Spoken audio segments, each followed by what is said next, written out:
listeners, or chatters are solely the opinions of the original source who expressed them. They do not necessarily represent the opinions of Revolution Radio and freedomslips.com, its staff, or affiliates. You're listening to Revolution Radio, freedomslips.com, 100% listener-supported radio, and now we return you to your host.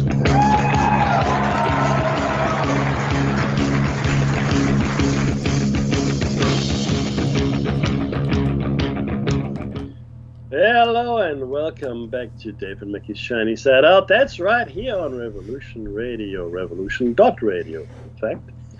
And if you don't know it, let me tell you, this is listener-funded radio, which means if you can donate, please do. If you can't, that's okay. Just tell people about the station. It all helps because we'd like to stay on the air. That's right, nothing is free. The broadcast is, you can enjoy this for free all day long, which I think is pretty cool. But if you can donate or tell people, that would really help out the station. Thank you so much. By the way, none of the hosts get paid. It's all done pro bono, gratis, for free. No down payment. We are going to talk, or continue talking about, I should say, about the parasitic system we all live in. That's nice. And we're going to start, in fact, with an article that we finished off with, but we couldn't finish it all, but we do need to. It's an important article. We're going to read it out in full to you guys. It's only 3 or 4 pages, but we will share it with you. It's, in fact, the article is called "Turns Out That the $1 Trillion Bailout in America Was Real." Now, that's just in the United States. In 2008, the entire world economy took a dive, and we spoke about that a little last week. In the UK, at the peak, the bailout was about 1.1 trillion pounds at the peak, but in the US, it was a $1 trillion bailout, and the banks never actually paid any of it back. The banks never paid any of it back. Okay. But surely, Mickey, that they used that money to shore the bank up, right? That's not what happened, no. Unfortunately. The funny thing is that the government used those tax dollars, as it were, in a number of different programs, but a lot of it was used to purchase the toxic assets, as they were called, right? And the toxic assets were then owned by the government. Some of them could be sold on, some of the money was recovered. But essentially, the government said, okay, all the stuff that is hurting you, bank, we'll just buy it. And because, well, the banks thought, well, we just sold all this, all the crud, yep, all the horse dung. Let's give ourselves some good bonuses because we are really good salespeople. And the truth is this, they are. They were. They just walked into the White House and said, hey, brother, look, right? And you go, okay, yeah, makes sense. No, it doesn't. So what did they say? They said, look, yesterday we were okay, right? Yeah.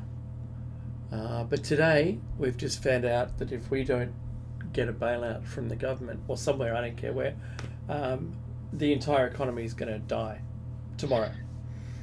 So well, I'm just making that. The time frames are relevant, but the government really what? Oh, what? How can we help? Oh, we'll need billions of dollars. Wow, that's a big number. Yeah. Can you give us the exact number? We'll talk to you about that. We'll have never mind the exact number. Just keep giving us money until we say when. See how when you're pouring someone a drink, say when. Yeah, that's right. It's the glass is overfilled. When? Not yet. No, more. Let's pour some on the table. No, I'll stick a straw in my drink and just keep pouring it. Yeah, that's right? It. Let's see. But when they've paid all the debt off, the money kept pouring in, and they paid their executives bonuses because of success. Well, it was, and look, this article is doesn't actually matter how you measure it, it's success. Not completely. and the article was actually in Rolling Stone magazine. It's the best article I found on the net that actually goes into some significant detail here. And this was written by Matt Matt Taibbi in 2019, March. Turns out that $1 trillion bailout was in fact real. A New York Washington Post piece fudges the history of the 2008 financial crash. And here, okay. Last summer, Washington Post fact-checker columnist Glenn Kessler wrote that the Medicare for All plan favored by Senator Bernie Sanders, you might remember him, would cause providers to face an immediate cut of 40% in their payments. The piece was quickly amended to reflect that the cuts only referred to private insurance payments, leaving Medicare recipients untouched. A few days later, Kessler would repeat and later correct again the same error. Whenever that happens, you know there are certain agendas in play, of course. Now, Kessler is fact-checking another statement made by Sanders, this one about the financial crisis in South Carolina. Not one major Wall Street executive went to jail for destroying our economy in 2008 as a result of their greed, recklessness, and illegal behavior. No, they didn't go to jail. They got $1 trillion bailout. That was a quote. On the question of whether or not anyone went to jail for crimes related to the crisis, Kessler is right that one executive, Kareem Sarah-Geldin, did get sentenced to 30 months for offenses that could be construed as having contributed to the crash. That his case contributed. That's right. Could be contributed on the sidelines. He was egging them on, saying, "Go, go!" That his case took place in 2013, well after reporters like Gretchen Morgenson, Louise Story, and the author here himself made noise about the conspicuous absence of prosecutions is beside the point. So it took 5 years until somebody was even considered to be charged. So Sarah Geldin was indeed prosecuted for overvaluing mortgage bonds, and though he wasn't one of the important players in the scandal by any stretch, he had a title you could technically call major.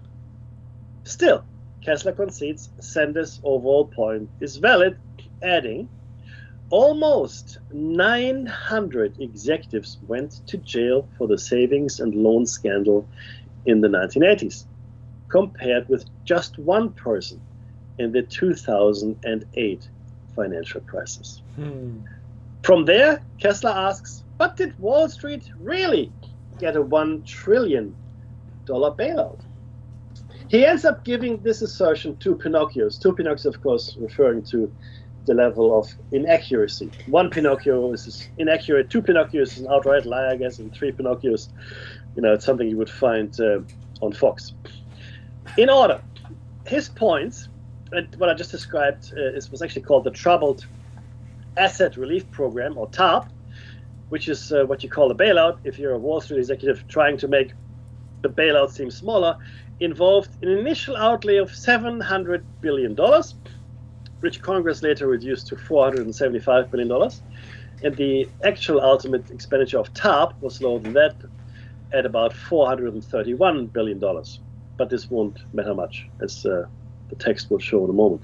Point number two, Kessler says ProPublica maintains a great tracker on TARP spending and says banks and other financial institutions received $254 billion, mostly to replenish capital.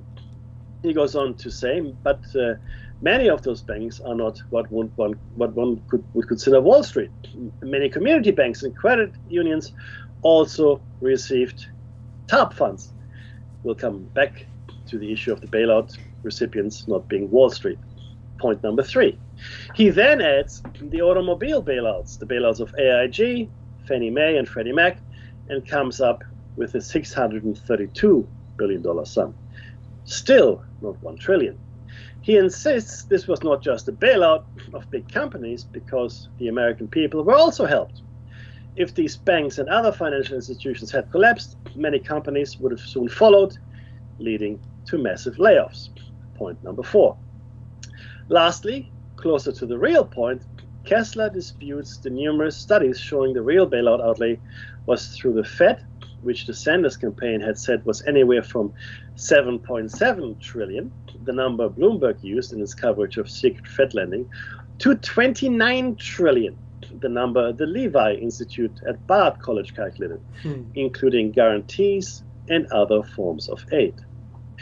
Kessler dumps on these numbers because A, Bern Bernanke once said they were wildly inaccurate, so it's just a dude saying that, and Ben Bernanke no less, and B, because loans listed as different expenditures often represent the same loan simply rolled over.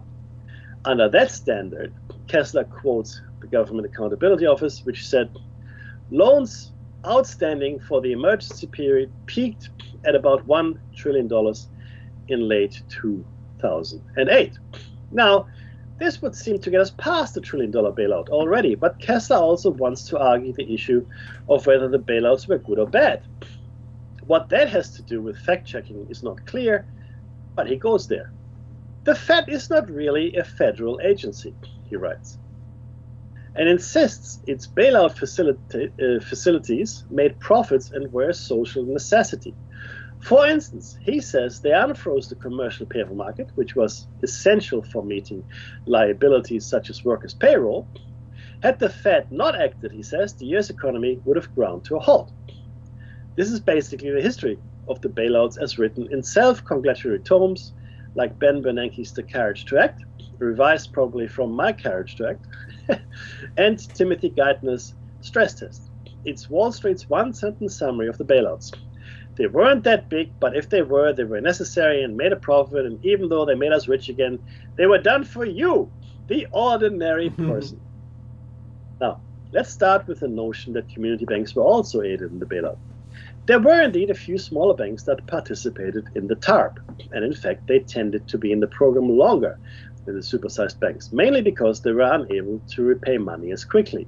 However, only a section of community banks get into the program. The Treasury Department invested in 707 banks, or about 10% of the industry, but 100% of the biggest banks were bailed out.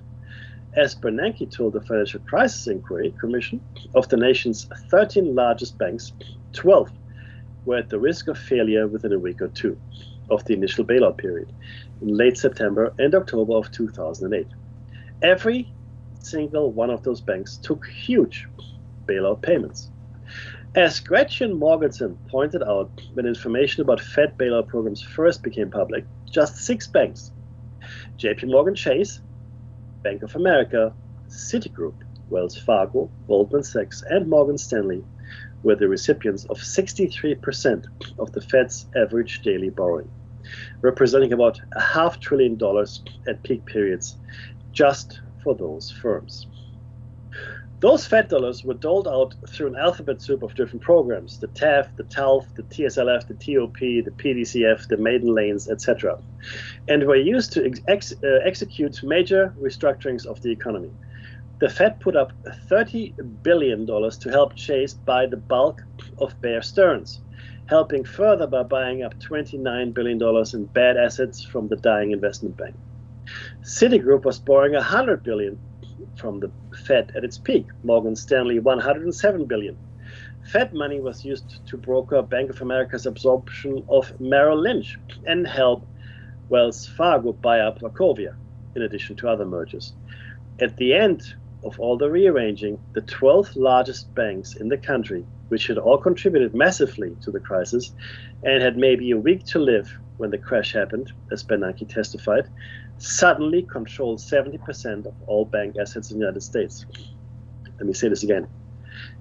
At the end of all the rearranging, the 12 largest banks in the country, in the US, suddenly controlled 70% of all bank assets in the United States. Okay? This matters in relation to Kessler's piece because it had a profound effect on the market. The financial community now knew the government would never let the big banks fail. Let me say this again. The financial community now knew the government would never let the biggest banks fail. And now those banks had lower borrowing costs than small community banks, for whom the same could not be said. This turned into a so-called implicit guarantee that Bloomberg said was worth $83 billion a year by 2013. The point is this: the bailout plan not only didn't really help community banks, it massively accelerated their disenfranchisement by placing them in a separate economic class from those deemed too big to fail. Mm-hmm. This is why the Independent Community Bankers of America supported the bill introduced by Sherrod Brown and David Witter in 2013 to break up too big to fail banks. Kessler spends half his time quibbling over the size of the tub, which was really a minor appetizer on the bailout menu. The bailout was not just the government handing bags of money to companies, although it did that too. It was an array of programs designed to help the companies who screwed up the worst avoid losses, secure new revenue streams, and emerge from the crash not just unscathed, but more powerful than before. Did Kessler count interventions like the 2008 ban on short selling of 799 financial stocks, which protected just those companies from legitimate market pressures? CNBC said the ban included commercial banks, insurers, and the two remaining big investment banks, Goldman Sachs Group and Morgan Stanley. These two massive investment banks had to beg the state to save them from short sellers. Goldman shares jumped 27% after that ban, while Morgan Stanley's jumped 29%. Did Kessler count that increase in market capitalization in his figures? Now let's be clear what that means. Short selling is what happens in the market all the time. Essentially what it means is you're betting against a company. You're saying this company's stock is going to fall. Right? And when it gets to what you predicted it will fall to, you can cash in and you make a lot of money. The government stepped in and, well, banned short selling on Goldman Sachs and Morgan Stanley. What? So, right? The capitalist system designed to make profit had to stop the profit by enacting a law to ban the profit. Yep. So therefore the stocks jumped. The stocks going up would have killed the short. Oh yeah. Because the short is only as valuable as the loss that you predicted. Yeah. And that would have bankrupted.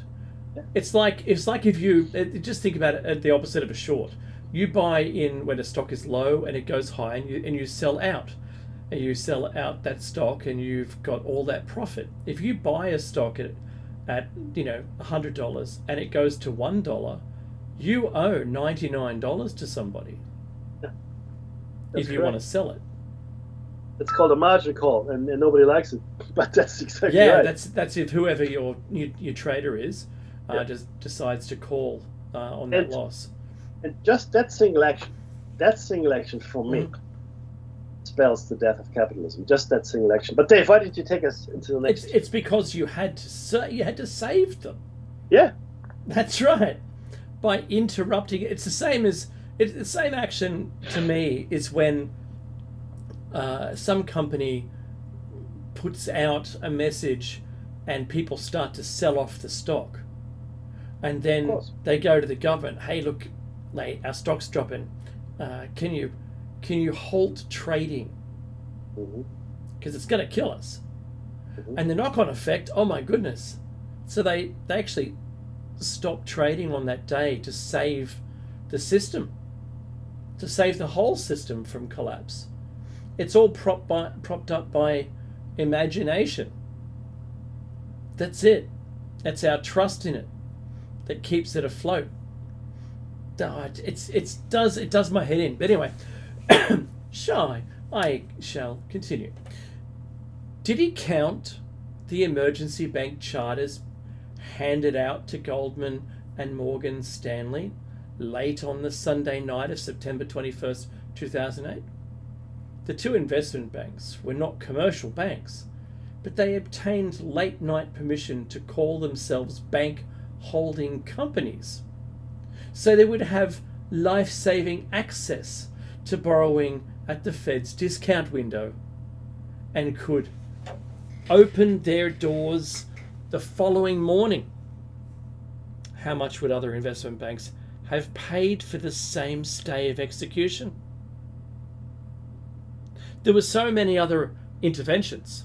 The Post likely forgot that on October 6, 2008, the Fed, for the first time in history, began paying interest on required reserve balances, a perk that one banker described as paying banks to be banks. I know. Oh, I love that call.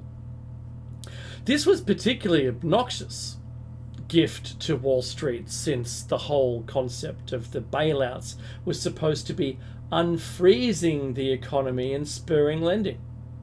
But banks were so trapped for safe income sources, they began filling reserve balances at the Fed, hoarding cash in search of those interest payments. In 2012, for instance, banks were only required to keep about $1 billion in reserve. But according to the San Francisco Fed, reserves averaged $1.5 trillion over the first 6 months of that year. That was $1.4 trillion taken out of the economy. How about Obama's administration early 2010 decision to give Fannie and Freddie an unlimited credit line to buy mortgages?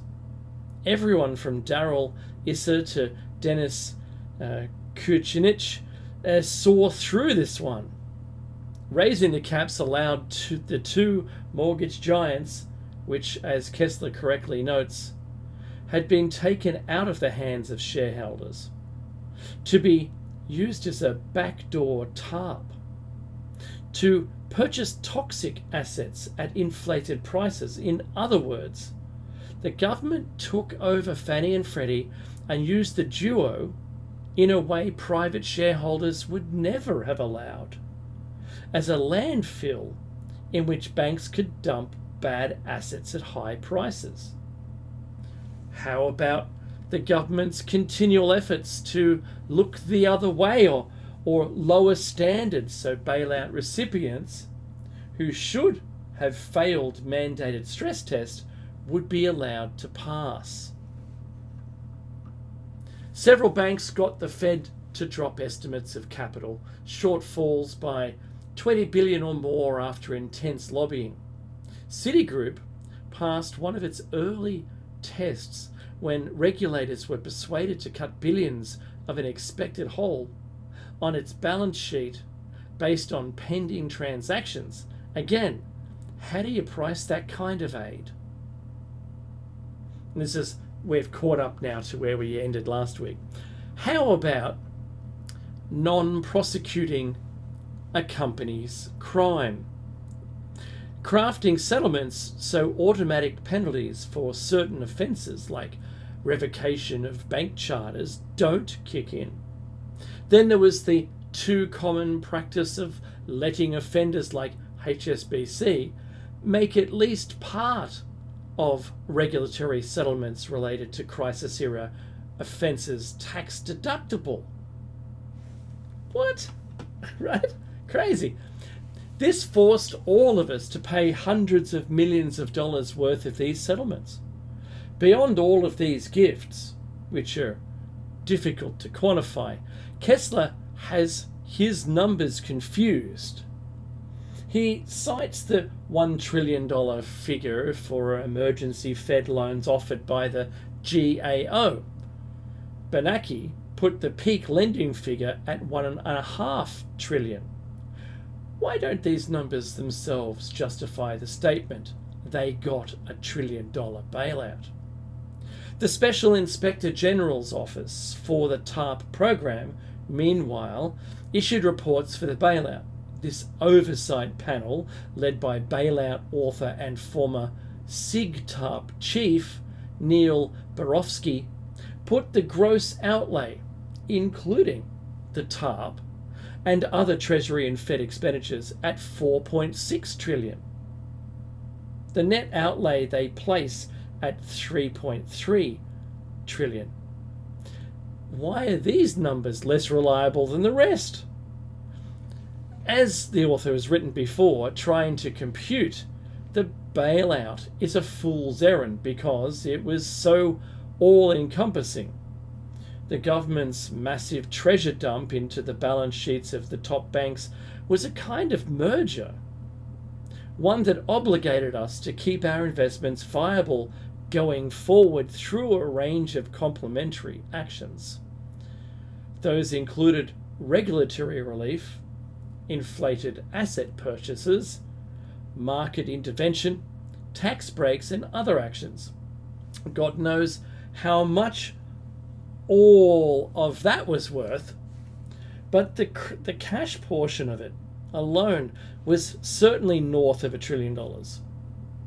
When you figure in both TARP and the Fed lending together, apart from mortgage issuers like Countrywide, the institutions most responsible for the crash were the two big-to-fail banks that financed, pooled, and resold toxic mortgage-backed securities, often fraudulently. Those banks were rewarded with bailouts and state-aided mergers that allowed executives to quickly return to previous compensation levels and left them more dominant than ever. The ordinary person couldn't walk into the Fed and get a new new credit card that allowed them to borrow with government's backing. Just remember that. Wall Street firms could take advantage of a galaxy of bailout facilities that allowed them to do things just like that, like the temporary liquidity guarantee program. Banks proposed and were made whole. Banks prospered and were made whole. Regular people went into foreclosure by the millions and saw their credit ratings ruined. The Post's take on this goes far beyond fact-checking, arguing the bailouts were necessary, appropriately sized and validated by future repayments. But the facts show the crash response was massive. Sustained investment in the wealthiest sector of the economy, which also happened to bear the biggest responsibility for the disaster. The pain was mostly felt elsewhere. Sanders and the many citizens who helped pay that bill, are right to be upset. It was the single, in recorded history at least, it was the single biggest transfer of wealth from Main Street to Wall Street. We have never seen such a massive transfer of wealth ever. I remember seeing small banks being consumed by the larger ones. Yeah, absolutely. To save them. Yeah, well, apparently. to save them, that's it. But see, there are a few axioms to hold in your mind when you dabble in the economy. Buy property if there's blood in the streets. Okay, that's one.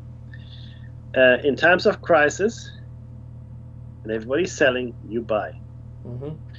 If you can't, you get the government to bail you out because you are now too big to fail. The thing is this is a really interesting insight. Enron, if only. If only. There was a really interesting insight I gained many years ago when I was reading a novel. It was about not a fictional, but a real German industrialist that came to prominence in the post-war years. It was all fictionalized, but the story was true. And he had a financial advisor in the 50s and 60s, and that financial advisor said to him, "Oh, no, don't worry, Jacob," or it was Jacob, right? "Don't worry. This is not being liquid or having huge debt and not having any money is no longer your problem." And he goes, "What do you mean?" "Well, you owe so much money, it's not the bank's problem." Right? And this is the same, where the banks are so large, it's no longer the bank's problem when they fail, it's the government's problem. That's right. And you have to also remember one critical thing, and this is really very important. The government is made up of people. Those people have needs. And those people also receive rather generous funds from a whole bunch of people donating to the campaign funds and other endeavors, as it were, and they know which side their bread is buttered on. There is no such thing as an independent governmental body or government in general. It doesn't matter if there's a president or prime minister or whatever, a chancellor at the head of it. They are politicians. And they are, in our reality, in our civilization, they are neck deep in the swamp that is high finance and industry. Neck deep. There's nothing you can do. It's just the way it is. The system has to change if we want to change it. But these people, and look, it couldn't have been more plain, Dave. These people failed.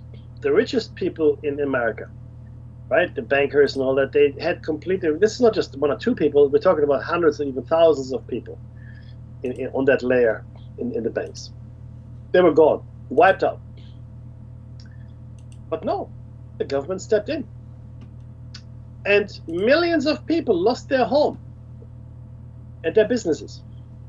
But the bankers that arguably were responsible for this financial meltdown emerged even richer, even more powerful, having even more assets under their control. You have to be blind in both legs not to see that that's exactly the system that Dave and I have been decrying. And this is the same system that Eisenhower warned us against, the military-industrial complex, okay? That's the system. That's it. It's there. You can see it in action. Okay? In fact, if this was China, the Chinese government would now own those banks. Okay? Would have been made state assets. Right? And in many ways, there is no difference between the military-industrial complex and the government. In many countries, there's no difference. It's the same. You think there's a difference, but there isn't. Okay. No, it's not. It is shocking. So, and then the question that we had, Dave and I, why then are we not seeing wholesale changes in societal reconfigurations? Why? It's as plain as the nose in our face that there is something wrong. Something is very wrong. But unfortunately, though, the answer is very simple. It's a very simple answer, right? Parasites. The answer is parasites. A parasite is an organism that lives in another organism called the host and often harms it. It depends on its host for survival. Without a host, the parasite cannot live, grow, and multiply. For this reason, it rarely kills the host, but it can spread diseases, and some of these can be fatal. Now, this is actually a quote from Medical News Today as to what a parasite is, okay? And if you look at it, Dave, isn't that exactly what the banking system is to the larger society? I mean, what do the banks actually do? Or Wall Street, for that matter? What do they actually produce? What do any of them do? Let's just say, Mickey, that they've carved a wonderful niche for themselves. Haven't they? They make nothing. No, they produce. They create money. They create money out of thin air. That's what they do. Out of thin air. It's so. It's the new magic. It's quantum money. It's quantum money. It'll entangle you until it strangles you. But I'm blown away. I mean, the realization is not hard to come by that this is the case. A lot of people don't want to know about it. I mean, a lot of people get angry when I talk about it to them. So I don't anymore. It's just no point. Because it rattles the cage of our understanding of where we live. Right? Because, I mean, think about it, Dave. why do you work for money? Right? I work for money, right? Yeah, so I can buy all the things. To your point, I can now buy half a trolley with the money that would have bought me a full trolley last year. That's right. No, but that's okay. I should just work harder. That's what I should get 2 jobs. There you go. You're just not. It's your fault, Dave. You're just not working hard enough. I thought it was the smashed avo breakfast that I was having, but no, and all it's those not. and all those haircuts. That's I have a haircut at least once a quarter. That's what I do. Haircuts. See, I'm already helping. I don't have haircuts ever. I haven't had a haircut in 20 years. But see, it's really astounding that we just accept it, though, Dave. I know. So the thing is, look, you and I, we talk about it, right? There's not much we can do about it, Mm-hmm. right? I'm actively working on getting out of the system. Obviously, as all of us are. There's other things I'd rather do with my time. But once you get a family and such, it's hard to divorce yourself from the system. And there's also a comfort level, right, that you have. I mean, if you're uncomfortable, that's when you start having revolutionary thoughts. But if you're still comfortable, then you wouldn't. But ultimately, even though Dave and I are aware, there's not much we can do to change the system, right? So we have to raise awareness, and maybe there'll be critical mass one day when enough people understand what's going on, that they might actually do something about it. Right? But in the final analysis, the system has been with us so long, and we've come to completely believe in it. It's very difficult to dislodge. Can it be dislodged? Of course, anything can. Look, one thing we've learned in history, Dave, is this: nothing lasts forever. That's true. Nothing. I mean, we might feel like the way we live will last forever, but I can guarantee you it will not.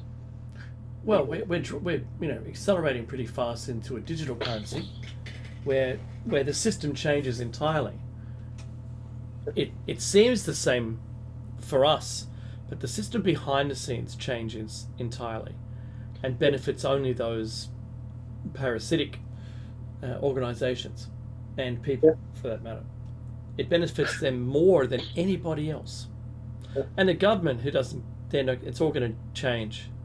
So, by being able to only have numbers in a system without being backed by anything, what's it matter if you just add some in? No one cares. Yeah. If it were global, that's even better. Yeah. Imagine companies, Mekki, that can't take advantage of low wages across the planet, whereas you have a slow equalization of everything over a period of time. It is part of your plan that slowly merges them all together to the same pay rates, and so it doesn't matter anymore. Or changing the currency immediately, and that changing the value of everything so that you only have to pay the same people the same hourly rate. Doesn't matter where they are or what they do. You could do that. Make the money, disposable. Like it has an expiry date. You've got to spend it. The little you get. Can't save it. And so the expanding or widening or deepening the moat and putting more sharks with lasers and piranha in there, and making it so we can't build a boat or a raft to get across this moat, from being the working poor into, some people say the elite, we don't, we say parasite class. So that moat is impassable. And the more that they're doing now, the more that's widening and deepening, and the more creatures they're putting in it. Mm-hmm. There isn't crocodiles, right? Put some salties and some fresh water in there. Who cares, right? That's what they're doing in all of these changes. This is added upon by the monitoring of us through digital means, not only tracking every cent that we buy and sell, but all the produce that we purchase, despite where we are and where we go. And I just keep thinking about this new world that we're entering into. Yeah. All of these things are being practiced in different countries around the world. Some more than others. Some are test beds. But I don't see a time when it won't be a thing entirely for everybody. I agree. That's it. It'll be all-encompassing. Well, why don't you Absolutely. tell us? There's some very pertinent points. I love these. So yeah, look, we'll pause at the ones that are specifically telling, but why don't you go ahead and tell us about parasitism? Well, okay, so parasitism is a symbolic relationship between two species, where one organism, the parasite, lives on or inside another organism, the host causing it some harm and is adapted structurally to this way of life, and I would say only. That's what the parasite does. The entomologist E. O. Wilson has characterized parasites as predators that eat prey in units of less than one. Parasites include single-celled protozoans, such as the agents of malaria, sleeping sickness, and anemic dysentery. You know, you die of dysentery, you have to wear the watch up his... So animals such as hookworms, lice, mosquitoes, and vampire bats, fungi such as honey fungus, and the agents of ringworm, and plants such as mistletoe, dodder, and the boom ropes. I'm going to say I've had ringworm before. I certainly hate mosquitoes. I've been bitten by ticks. And none of those will stay on you, and none of those will put an army of themselves on you so that the host dies. Imagine if you could just walk up to some creature and stick a straw in it and drink a bit, and that would keep you alive for a while, right? Until you replicate it next. Because that's what mosquitoes really do. Just think about that. That's a great description. And doesn't it just sound like the banks too? I'm just going to repeat that. You're there.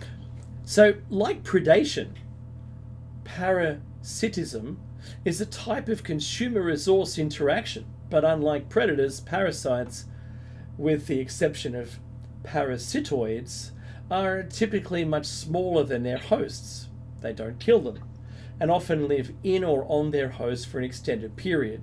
Parasites of animals are highly specialized and reproduce at a faster rate than their host. Meki, I'm reminded of that little creature that swims into a fish's mouth. Oh yeah. And grabs its tongue, the fish's tongue, Mm-hmm. slowly consumes the tongue as food until the tongue is entirely gone, and the size of the creature forms the shape of the tongue. Provides the creature with the tongue-like action, but then also gets to eat some of the creature's intake for itself. Beautiful. Lovely. Yeah, like I've never wanted, right?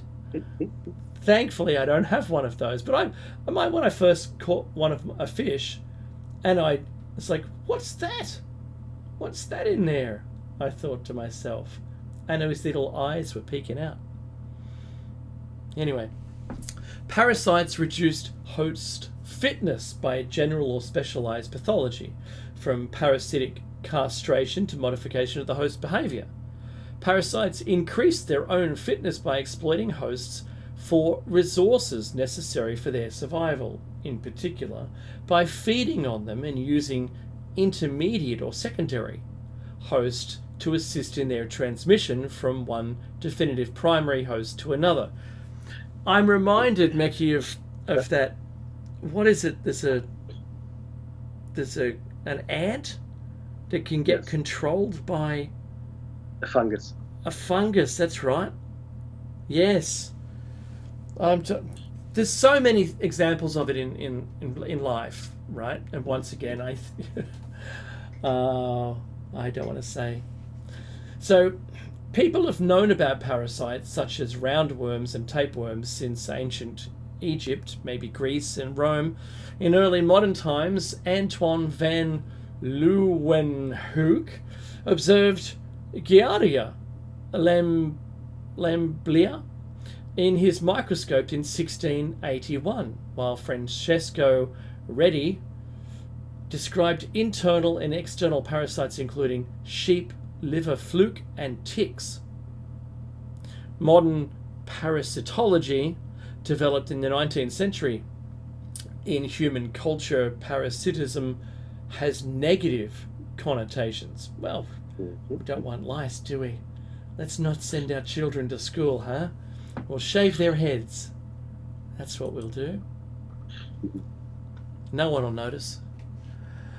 These were exploited to satirical effect in Jonathan Swift's 1733 poem On Poetry, a Rhapsody, comparing poets to hyperparasitical vermin. In fiction, Bram Stoker's 1897 Gothic horror novel Dracula and its many later adaptations featured a blood-drinking parasite. Ridley Scott's 1979 film Alien was one of many works of science fiction to feature a parasitic alien species. Mackie. There are also special types of parasitism. Entomologists, scientists who study insects, have described a type of parasitism in which one insect, usually a species of wasp, uses another insect to brood its young. This type of parasitism is called parasitoidism. The parasitoid wasp lays its eggs in or on the host insect, commonly a caterpillar. The wasp's larvae develop inside the host, feeding on its body, and emerges full-grown adults. Parasitoidism is being used by some farmers as a means to pest control. Various parasitic wasps, for example, are used to help control agricultural pests. Another unusual form of parasitism is brood parasitism, which is common among certain birds, particularly the cowbird and the cuckoo. In this form of parasitism, the parasitic bird lays its eggs in the nest of another species. The host bird then raises the intruder's young as though they were its own. A type of parasitism called social parasitism occurs among certain communal insects. Some species of ants, for example, kidnap and enslave the workers of other ant species. Funny that we don't really extend that parasitic comparison to the human species, right? Of course we can't. But the reason we put this definition of parasites here is so you understand what we're talking about. Because these behaviors, these parasitic behaviors, we see, and that's why I refuse to call the elite the elite. The elite are parasites. And if you look at it, I mean, Dave just read it out here. What is parasites reduce host fitness by general or specialized pathology. That's right. Yes, that's right. They modify hosts' behaviors. Yes. Yes. Okay. The parasite lives on or inside another organism, causing it some harm, and is adapted structurally to this way of life. Okay? Without a host, a parasite cannot live, grow, and multiply. Yeah. It can spread disease, and some can be fatal. This is the same scenario we see every day in our world. But we've got a few. Yeah, we can probably go a little bit further. Yes, we can introduce the next section. But how did the parasitic class so successfully insinuate itself into the body of our civilization? The two main tools that were used to enslave us are education and the economy, or more precisely, our way of interacting with each other commercially. Education, or rather lack thereof, and in the worst case scenario, not just the lack of education, but active indoctrination, is both insidious and highly effective. The planned and deliberate withholding of information for centuries, education was a privilege for the few, left most without a clear understanding of the world they lived in. More recently, we witnessed the erosion of all the gains we made in the late 19th and 20th century, early 20th century, such as personal liberties, workers' rights, sound education, and an informed and politically engaged middle class. We will get to that in another show cycle. In this show cycle, we will look at how our economies have been structured and how, unbeknownst to most, we are living through what must be called the greatest con in human history. The following article examines the morality of fiat currency, a notion which most will find ridiculous, in and of itself an indictment of the state of our civilization. Nonetheless, we find it necessary to start this show cycle with this article in mind. Now, I don't know if we can still go through it. I'm not sure, but I wanted to say something Please. else. Yes. About chemicals and you'll make it. Sorry, you'll understand what I mean in a minute. So, cat feces. Cats will go to the toilet at a distance away from themselves where they like to, habitate or habit. They'll do that for a good reason.